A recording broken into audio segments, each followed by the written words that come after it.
Neil Armstrong, Michael Collins, Edwin Buzz Aldrin. 3 men to represent the culmination of a dream and the beginning of a new concept of reality.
Hi, it's me, Tim Dodd, the Everyday Astronaut. Can you guys hear me okay? I hope you guys are doing great. It's been almost, a few weeks now since Artemis 2. I'm feeling like I need more incredible space missions. That was I didn't realize how bad I needed Artemis 2, to be honest. That was just such a good mission. Happy and fun and, impactful and cool. So, it feels good to have something fun to watch again today. Hopefully we'll see Falcon Heavy launch, which for those of you unfamiliar, you can kind of see one in the background here. This guy, it's basically more or less 3 Falcon 9 cores strapped together, quite literally, using a little bit more than space grade duct tape. It's been a while since it's flown. We haven't seen one fly since 2024. So it's going to be a return to launch site landing. So they're landing both boosters, which is awesome. However, they're landing at 2 different landing sites now because they actually tore out the main landing zone 1 pad, basically, or they're working on decommissioning it. And so one of them will land at Slick 40, which is nearby 39A, and the other one will land at LZ2. So it's going to be a fun one. It's going to be a fun one to watch. Unfortunately, we don't have any feeds yet from SpaceX. I kind of forgot they don't go on until T-minus 15 minutes. So I figure us, you, me, all of you watching, we're all just going to sit here, and I'm going to stare lovingly into your eyes for the next 12 minutes.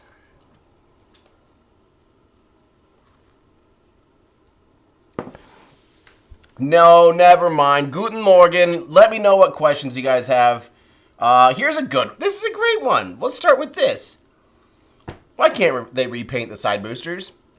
The answer, the question should be, why would they repaint the side boosters? If you think about it, the side boosters, if you repaint them, it's just a lot of work for almost no payoff. I think there's a little bit of extra, at this point they're probably carrying like a few kilograms worth of like extra soot. And, they maybe have a little bit more thermal considerations when it's a darker color versus white. But the reality is why, like, if the rocket still can perform and reach its targets and you don't have to spend tens of thousands paint's expensive. Paint's really expensive.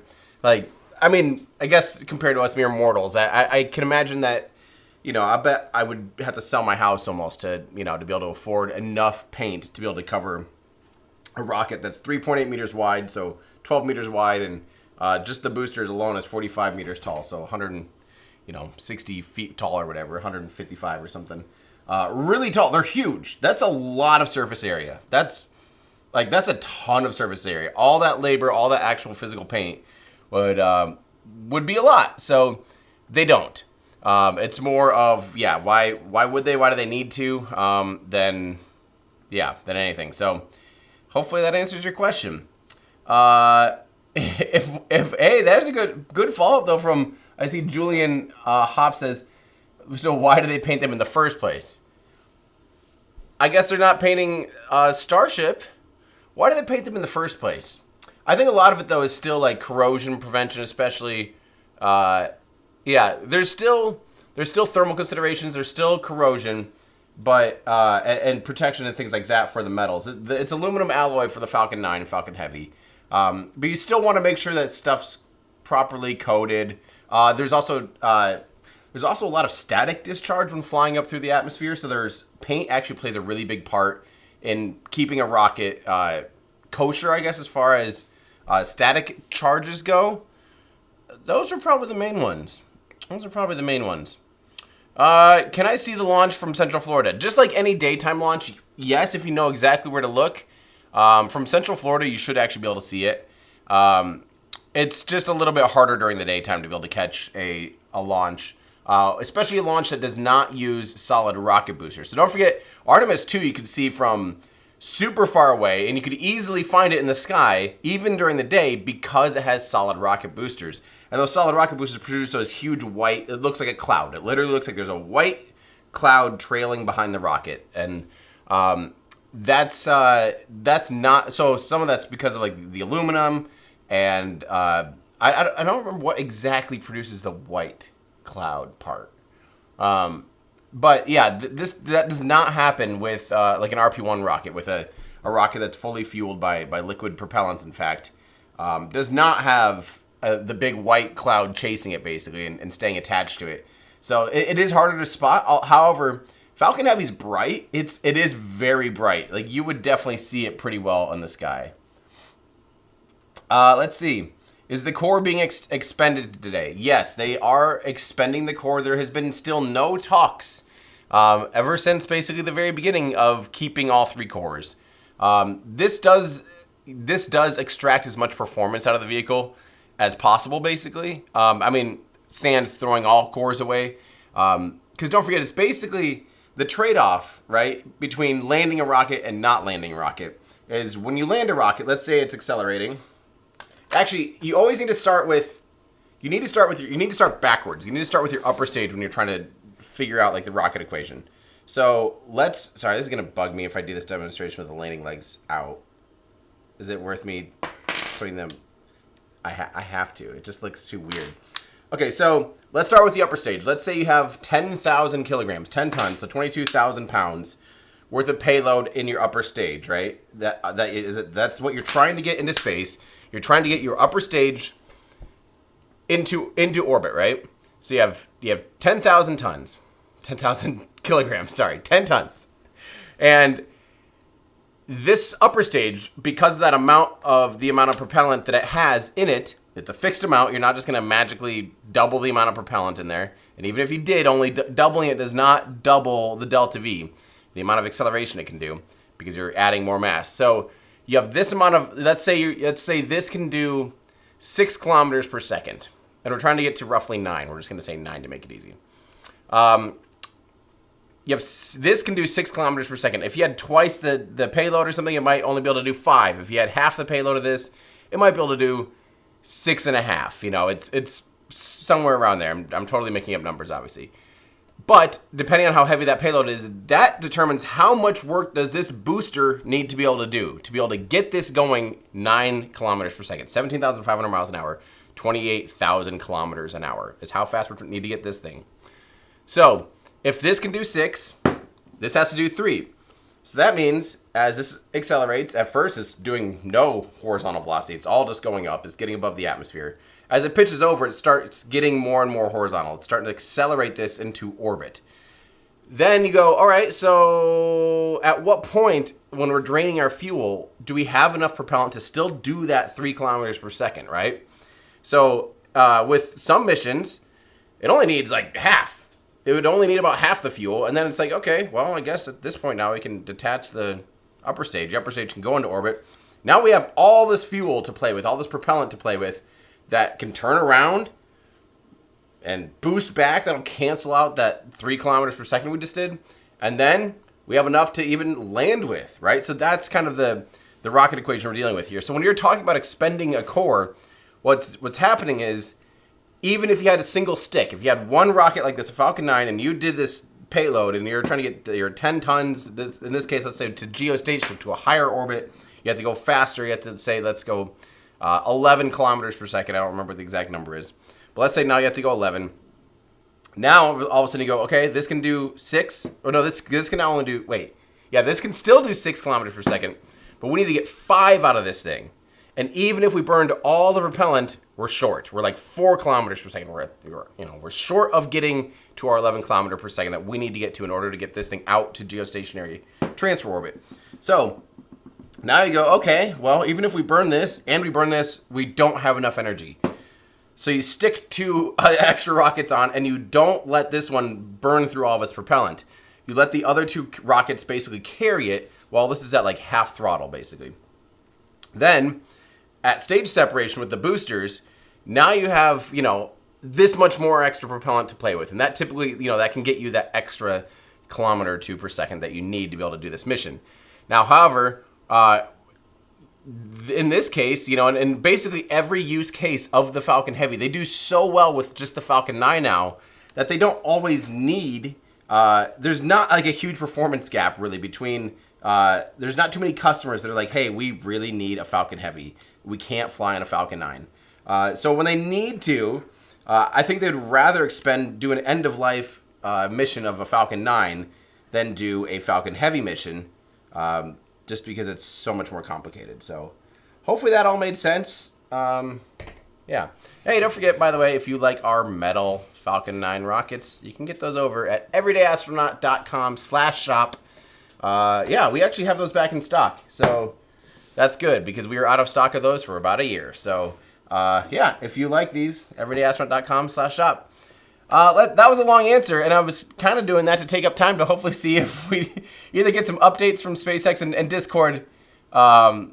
Let me know, guys, in Discord if I'm missing anything. I'm not keeping my eyes open on Twitter or X at all.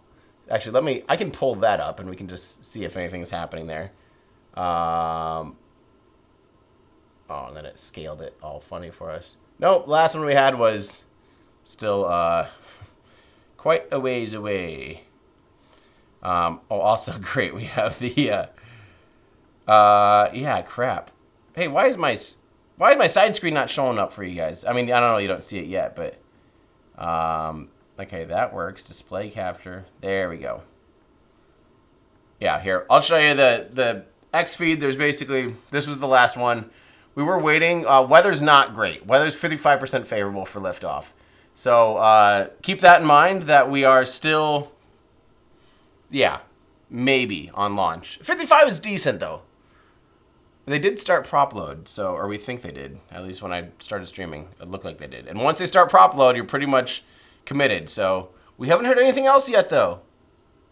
Haven't heard anything else yet. Well, let's keep answering questions in the meanwhile. So, Jeb, how you doing? Jebediah Kerman. So, are they going to pivot to Starship and decommission Falcon Heavy? Eventually, yes. Now, don't forget, when a customer buys a ride to space, they're typically, and we've seen this change, and this has literally payloads sometimes do swap rockets, and in the case of, there's been a few Vulcan payloads that have gone from Falcon 9 to Vulcan and back to Falcon 9. Yes, they can kind of, trade around a little bit. And SpaceX in particular has occasionally moved one from one vehicle to another. I don't know I think they even moved a Falcon Heavy payload to a Falcon 9, which is crazy. Because they just kept eking more performance out of the Falcon 9. So, at the end of someday, Starship might be able to take over a good amount of these missions. However, Starship is very much low Earth orbit optimized. Because it's such big dry mass, it's such a huge, even when it's totally empty, it weighs like 100 tons. And, that's like the upper stage of Falcon 9 probably weighs a couple ton, like 3 or 4 tons. It's extremely lightweight. So that means that when it's pushing around a payload, you're not pushing around as much just dead, dry, empty mass, right? So, SpaceX is live. We actually will have something to watch.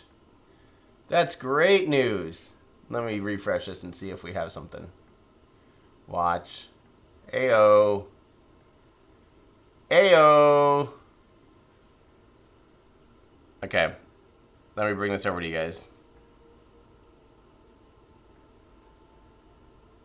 Also, let me know real quick. Oh, I don't want to get a copyright strike because this is literally the time that you do get a copyright strike. So we'll double check sound. I think we have good sound. I think I finally fixed everything in my OBS at the last couple things. So eventually Starship will become probably more de facto, especially for low Earth orbit stuff.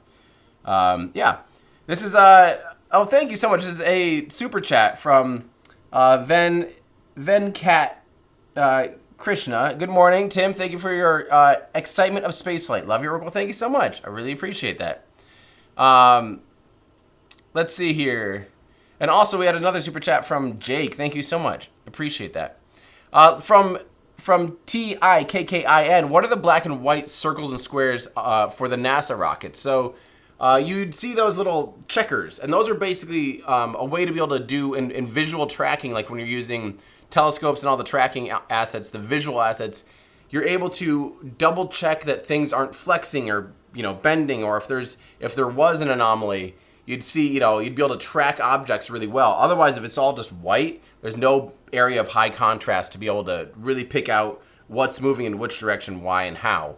And so, especially when they're doing like post-flight reviews and stuff like that, that's when it's extra important to.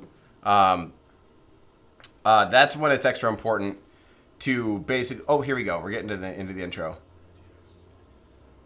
Yeah, it's. I don't remember what I was saying. I got too excited. By the way, did you guys watch? SpaceX produced like a 30-minute, almost 25-minute like mini documentary, and it was awesome. It was really, really well done, and a lot of like really current information. And I'm kind of shocked that they like release an episode like that, and they act like it's like the first one. So I hope that they keep doing that. I don't know. It got me really hyped for Flight 3, which we're hoping is early May here. Flight 3, what am I saying? Flight 12 is too early for me. Flight 12. Why did I say Flight 3? Like, what even would be Flight 3? Well, as soon as this stuff gets going, I'm going to just be listening in for the most part and then answering questions when it's a good time to answer questions. So thank you guys for your patience. And also, thank you for watching with me. I really appreciate it. The other day, what was it? I was watching something, and I don't know. It just made me happy. It just made me excited that we're all here together. So thank you for watching. Let's listen. And welcome to SpaceX's live coverage of the ViaSat-3 Flight 3 mission for our customer, Viasat. SpaceX's Falcon Heavy rocket is set to lift off at 10:21 a.m. Eastern Time from Launch Complex 39A at Kennedy Space Center in Florida. I'm Tyler Lionquist, a Starlink business analyst. Yes, and I'm Amanda Yares, a ground systems engineer. Thank you for joining us for our 12th Falcon Heavy mission. I don't know why Weather continues to be a watch item this morning with 55% favorable conditions, and we are tracking no major issues on vehicle or payload at this time. If needed, we do have a backup opportunity tomorrow, Tuesday, April 28th at 10:17 a.m. Eastern Time. Falcon Heavy today is launching the third of 3 ultra-high capacity satellites for Viasat. Once in service, ViaSat-3 Flight 3 is expected to provide more than 1 terabit per second of broadband capacity over the Asia-Pacific region, more than doubling the bandwidth capacity of Viasat's entire fleet of satellites, and completing the ViaSat-3 constellation. So while the countdown continues, let's take a moment to learn more about Viasat. And this will probably have copyright music. That's a cool shot, though. Cool. Yeah, it's pretty crazy when a commercial provider requires a Falcon Heavy. I mean, that's pretty wild. This is a big geostationary satellite. Look at how much it has to unfold. Pretty incredible, really. I mean, that's pretty amazing. Yeah, again, sorry about the volume thing. I don't know why that happened. It's so funny. It's it's the same as always, and then randomly this one. I guess maybe that was the difference between NASA's broadcast being 12 decibels quieter than this, but it was 12 decibels over. That's wild. How much fuel do the boosters still have after each landing? If I remember right, one time they quoted 1 ton of propellant. But that was just that was sort of like an offhand, yeah, they have a ton left over, and I don't.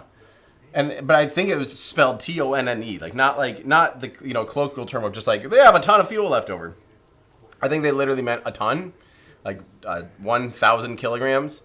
But I don't know. We don't really have a great source on that, to be honest.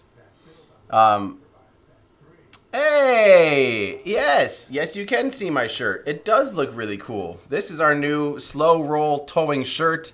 Here, I'll go like this real quick. Yeah, this is our new 321 roll 39B. It's one of our new shirts from our Artemis collection. So yeah, thank you. I really like the shirt. It's one of my favorites.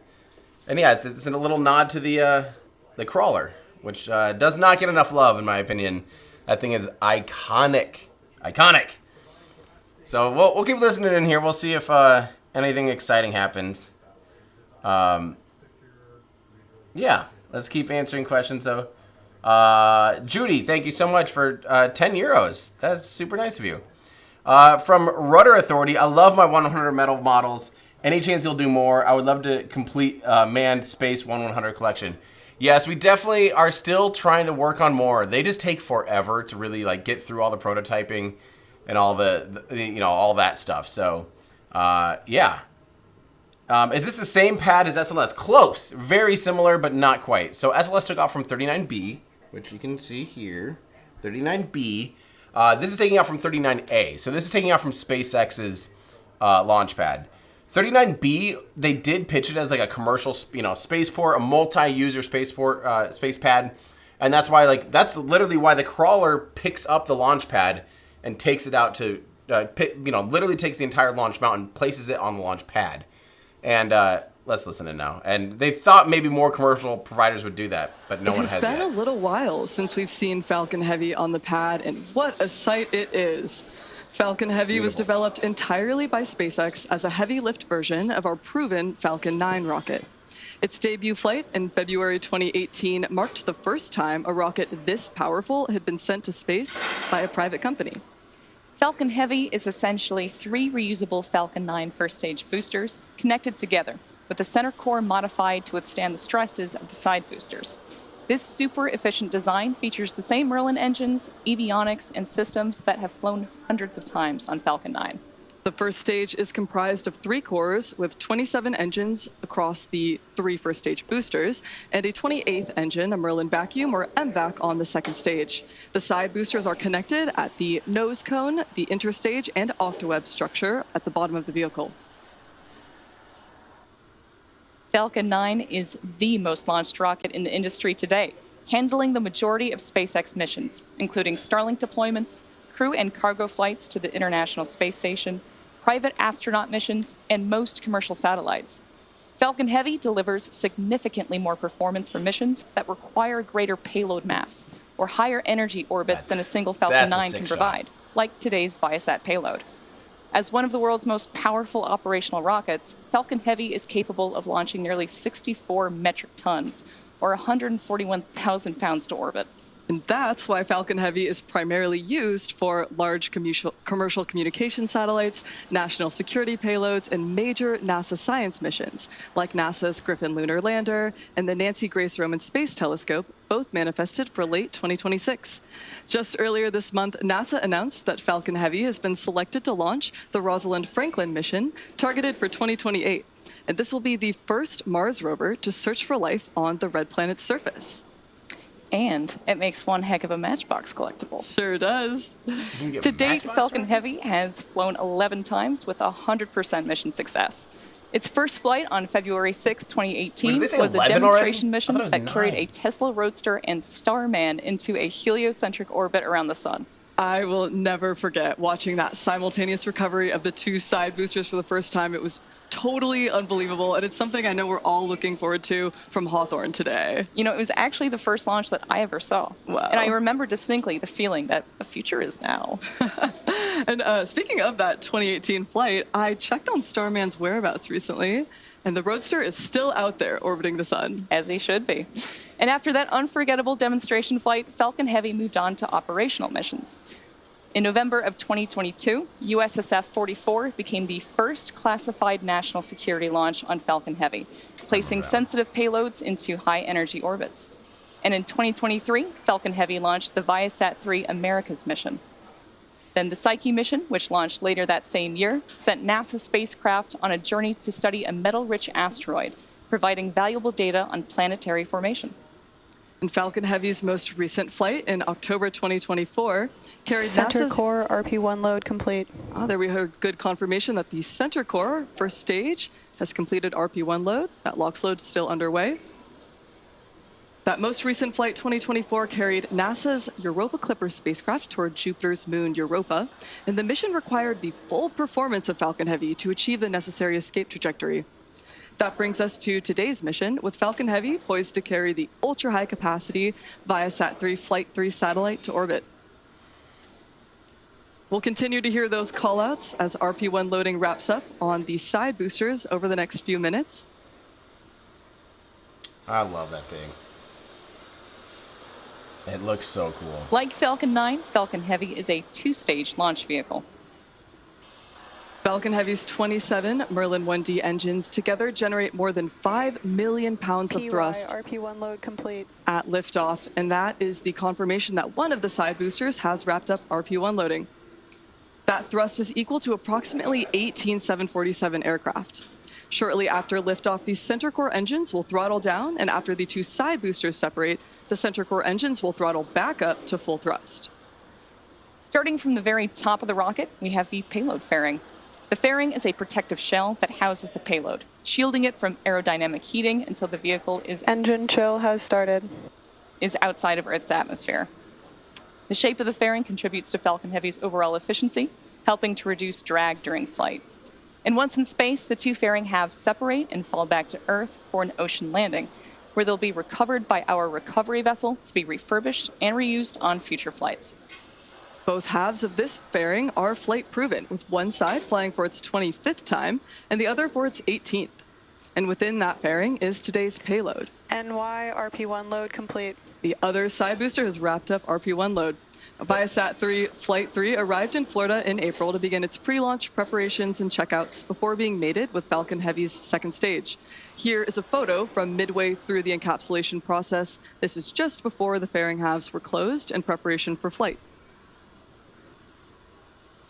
It's crazy how they can completely And here's squish a that thing in live so view much. inside the second stage as we await liftoff. Now, right below the fairing is Falcon Heavy's second stage, which houses the MVAC engine. Below the second stage is the black carbon composite interstage, and inside of that is where the MVAC engine is located. The interstage connects the center core on the first and second stages and holds the release and separation system. And below that, we have those three first stage boosters that we've mentioned, which make up the bottom 2/3 of the vehicle. The side boosters supporting today's mission are both flight proven, with one flying today for its 22nd time and the other just for its second. One side booster previously supported the SDA-0A Sarah 2, Transporter 11, and 18 Starlink missions, and the other supported the GOES-U mission. That's so crazy. As mentioned earlier, about 2.5 minutes into flight, the side boosters will separate and make their way back to simultaneous landings at Landing Zone 2 and Landing Zone 40 at Cape Canaveral Space Force Station. Now, That's next up, the awesome. Falcon thrust. Heavy tanks are pressurizing for strong back retract. Yay. There's a good call out. So we're expecting soon, within the next minute or so, that strong back to slowly recline away from You'll the see the little rocket. claws open up first. So that truss structure next to the vehicle is called the transporter erector, which is also called the TE, or the strong back by the launch team. In preparation for retraction, those clamp arms around the second stage will open, making way for the transporter erector to move away from the vehicle. That TE is designed to transport, raise, Strong back retract has started. and support the rocket at the launch pad. Has it? So in a few seconds here, we'll start to see those arms, those clamp arms underneath the second stage start to open. And it's going to take about 15 seconds for them to fully open. But then once they're out of the way, the strong back is free to recline away from the vehicle and give it room There for we go. liftoff. And you can start to see those clamp arms opening now.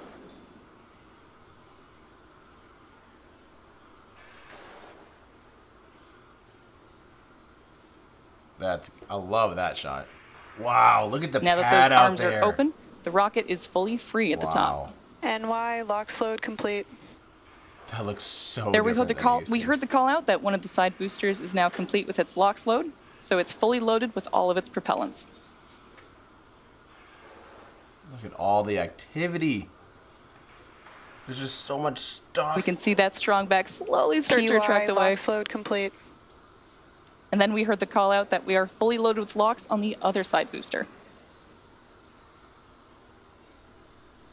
Now, That's as we crazy. mentioned earlier, this is our first Falcon Heavy flight since 2024, and a lot's going to happen in the first 4 minutes of flight. First, we'll light the two side boosters, followed by the center core. Then about 40 seconds after liftoff, we will decrease power on the two side boosters in preparation for max Q. At about 2.5 minutes into flight, the side boosters shut down during the booster engine cutoff, or BECO, and the boosters will separate. Once clear of the side boosters, the center core will throttle up once again until the center core shuts down with main engine cutoff, or MECO. Center core LOX load complete. And there we heard the call out that stage 1 LOX load is complete, so at this point in time, both side boosters and the center core are now fully loaded with liquid oxygen. Don't worry, we will do. Meanwhile, Pointy those end up side check. boosters will complete their flip maneuvers and boost back burns, making their way back to Earth for recovery. And then the first stage will separate from the second stage around the 4-minute mark, and the second stage will light its engine, and the fairing will separate.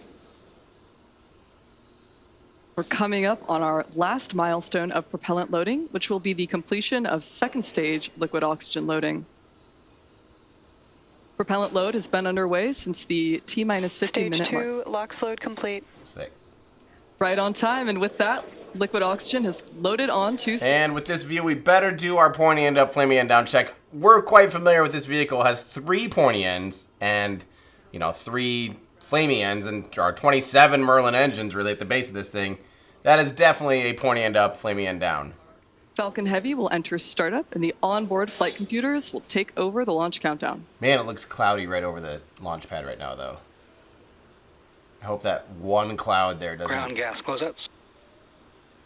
doesn't scrub this thing. The increase in white cloud and the venting that you And remember that if it does scrub, if they say hold on the nets, they don't have the opportunity to reset. They actually had an 80-minute launch window, 85-minute launch window today, but they don't have the ability to reset the vehicles because they use super chilled propellant. So they have to totally drain everything out, recycle, and they would do it tomorrow. So, we're basically looking to see if this thing holds today. And don't forget the clouds you see on the vehicle.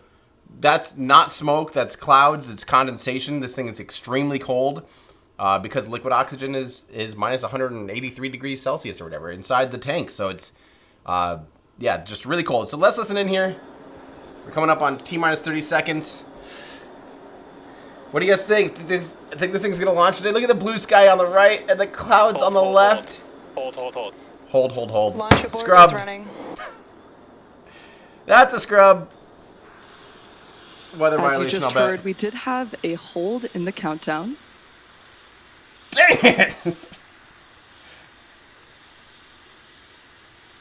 Oh, right when... right when I'm asking, what do you guys think? We're So, standing yeah. by to get a little bit more information on the nature of the abort. Oh, but it's weather. That looks like a thundercloud within 10 miles.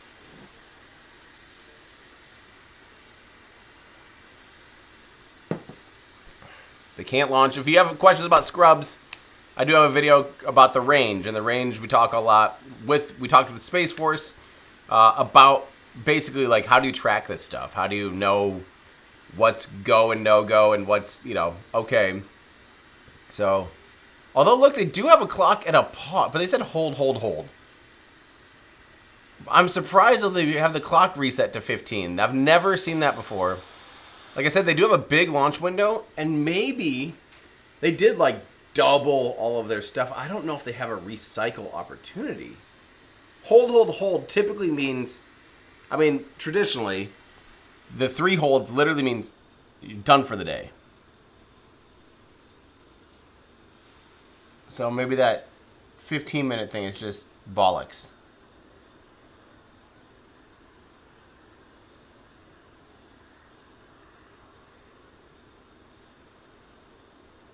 We'll see. We get so As you heard spoiled, on I the think. nets, Like, it looks like we will be standing down from today's launch attempt due to weather. The vehicle and payloads remain in good health, and our next launch opportunity is tomorrow at 10:17. I think that's 10:17. As always, thank you so much for watching, and we hope to see everyone back here for our next attempt. Bye, SpaceX. Well, I'll hang out for a minute and... that happens. Those of us that have, you know, if you've ever watched these things, you know that that's pretty normal. That stuff happens. I feel like we haven't seen a good weather scrub in a while, though. But yeah, like I said, I do have a video all about this thing, about why rockets scrub. Most of it's due to lightning commit launch criteria. So if there's a thunder cloud, basically, or an anvil head or whatever, I can't remember what the exact term was. There's a cumulonimbus. I don't remember. I'm not everyday weather astronaut. Yeah, they can't be within 10 miles, and I did a whole like bit on why that is. There was actually a specific Atlas launch in I think 1997 that failed because it got struck by lightning. So they didn't learn their lessons all the way from Apollo 12 when it did get struck by lightning. That helped shape some rules, but then they got even more strict weather rules in the 90s because of there's now the lightning launch commit criteria. So yeah, if you want to learn more about scrubs and that kind of stuff and why this stuff happens, I do have, like I said, I do have a video about that. Everyday astronaut rocket range video. Let's see if it shows up. Yeah, why do rockets scrub because of weather? Yeah, I was gonna say probably will get an ad because I'm not signed in. Whee! But yeah, here you go. It's give this video a watch. We actually got behind the scenes at Vandenberg, which is pretty sick.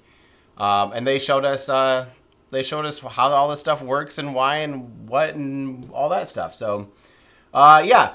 Also, if you did to those asking about the t-shirt, again, thank you. That is our new slow roll towing shirt that you can get at everydayastronaut.com/shop. Let's answer a few more of you guys' questions, and then I didn't even have that up. I didn't even have that up. I didn't even have that up. I didn't even have the stuff up. You didn't even get to see the ad that played. But this is our video about the range.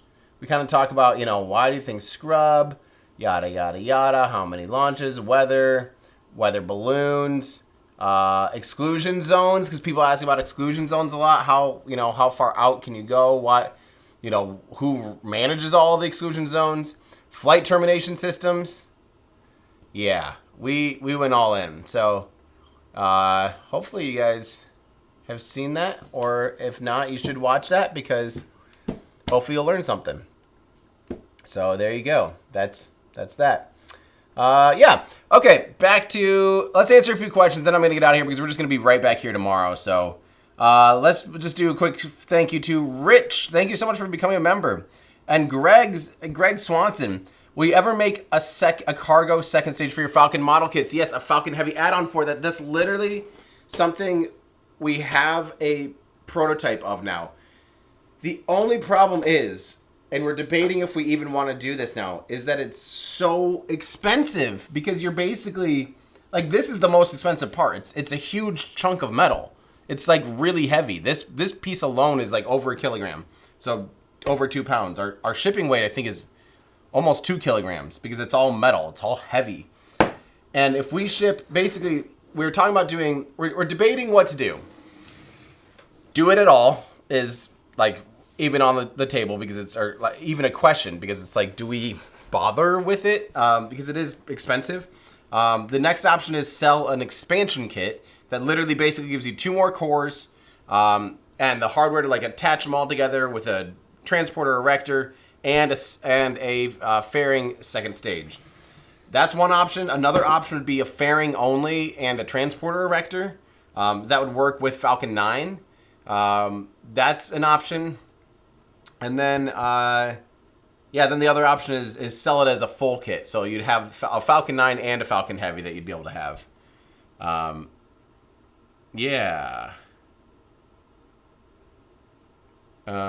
Hopefully that answers that question. Well, I'll do like I need to do a poll online about that. Yeah. From Ben. Good day, Tim. It's midnight in Australia, and my girlfriend is mad because we have to get up early in the morning. I really hope this launch doesn't get scrubbed. Oh, no. I'm sorry, Ben, and I'm sorry to your girlfriend. Hey, maybe scrubbing means you actually got to go to bed earlier, so thank you. Appreciate it. James, all right, Tim Bird. I'll never forget your excitement at the first Falcon Heavy launch. Yeah, dang. Thanks for bringing us alongside you as a +1. Man, that was 2018. 8 years ago.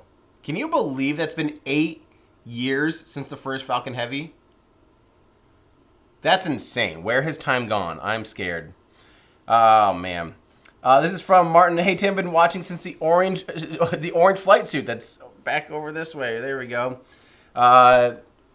You're also one of the true main attractions on YouTube for me. Peace. Well, thank you so much. I really, really appreciate that. Joe or Ronnie became a member. Let's see. This is when they start the Starship launches at 39A, we'll be able to launch Falcon Heavies. Yes, because it's a totally separate launch pad. So it's going to be no problem. That's not going to be an issue for them. It's in the same like perimeter. It's all within Launchpad 39A. But yeah, they're building a separate tower, a separate pad and everything, so they can still continue to support both. Love that you used the word bollocks. I don't even remember saying that. Greetings from UK spacecraft software guy. Your channel has and does rock. Well, thank you so much. I really appreciate that. Oh, man. What is the fairing recovery process? So the fairings, they basically, they split in half just after stage separation, about a minute later.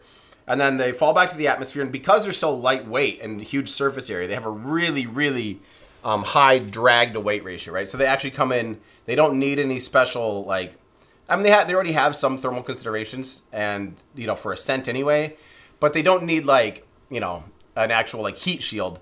They just fall passively. It's actually semi-controlled because they actually have little thrusters that help maintain orientation, make sure they're pointing with the fairing side scooping down. And then once they get close to the ground, they pull some chutes, and then they actually let them just land in the ocean, and they kind of become giant boats. And then a ship comes over and picks them up, and then they take them back and they refurbish them. Pretty cool. Let's see. I think that's gonna, some of the propellant you can recover roughly half is a good enough estimate. You can recover about half the propellant when RP1 more so because it doesn't evaporate. I think you can recover all the RP1 or basically all the RP1. That's the Keralox, it's basically kerosene, so that's not going to boil off. The problem is when you load and offload oxygen, it's constantly getting warmed up by the pipes, by the ambient air. And so just in the process of loading and unloading it, you lose about 50% of it. So not always the most fun. Can you give us a quick update about the EU warehouse? Also, happy 61 months. Thank you so much for 61 months of membership, Sven. Yeah, I actually finally have a little update. I know I said this last year that we'd have it out by the summer. I literally was... They were trying. They finally do have a system in place, and we are shipping stuff out to that European distribution. It's going to be slightly limited. Like, it's not going to be a huge, huge soiree of everything. We'll have some of our most popular stuff. We'll finally have our rockets will be over there, and that's going to be really important because those are one of the most, like, the shipping on those is like over €100 or something. It's absolutely insane. We know that. That's only getting worse. And yeah, so that'll be a huge one. And then like new merch and stuff like that, we'll send a shipment over and have it there. And then some of our more popular stuff like our, I think things like our dress wear will make it over there. I think some of our 1969 collections are really popular, our mugs. And I think, yeah, our dress wear, is making it over there. Where is that? Where? Apparel. Dresswear. I think most of these are making it over there. Which, by the way, if you are European, well, I didn't realize there's a big... I mean, a lot, I guess, in the U.S., probably long sleeves are always considered more formal, too. But I didn't realize, like, how rare short sleeve button-ups are in Europe. That's, like, almost not a thing. So we do have, long sleeve dress wear finally, and that will be available in the shop with little raptors on them and little lunar landers and little grid fins. The grid fin's low key, I think almost my favorite one, but people think it's like fly swatters that don't know what it is. They're like, what is that thing? Yeah, anyway, all right, I'm going to get out of here because I've got more work to do. I've been working on that deep dive video about the Starship HLS program, and maybe you saw a little teaser I put up online the other day. You can see why this one's taking so long. It's just a huge video. Yeah, it's like 90 minutes long. I posted a teaser of it the other day. So if you are a Patreon supporter by patreon.com/everydayastronaut, YouTube member or an X subscriber, you can check out that. It's a review link so far. It's missing about a third of the video doesn't have any B-roll yet at all and like any animation. So that's where I'm at. I just wanted to give it as like an update. Like, I got a ways to go, but here's where I'm at. I was hoping to have it done this week. We'll see. I'm just going to, that's why I'm going to shut up and just get back to work on that because I really want to get that out before the next Starship launch. I think it'd be a fun video for people to understand the task at hand for Starship. So, I missed an 80-monther. I missed an 80-month membership? Did I? I don't see it in our queue. Hold on. 80 months. Oh, I did. Dang. Rainier, finally another Falcon Heavy mission. Greetings from Germany. 80 months. That's got to be up there. That's got to be... Dang. Thank you so much. I don't even know when we started memberships. I feel like that's got to be kind of close to the dang. All right. Anyway, thank you guys so much for hanging out with me. Join me again tomorrow, and we'll try this all again. So that's going to do it for me. I'm Tim Dodd, the Everyday Astronaut, bringing space down to Earth for everyday people. Goodbye, everybody.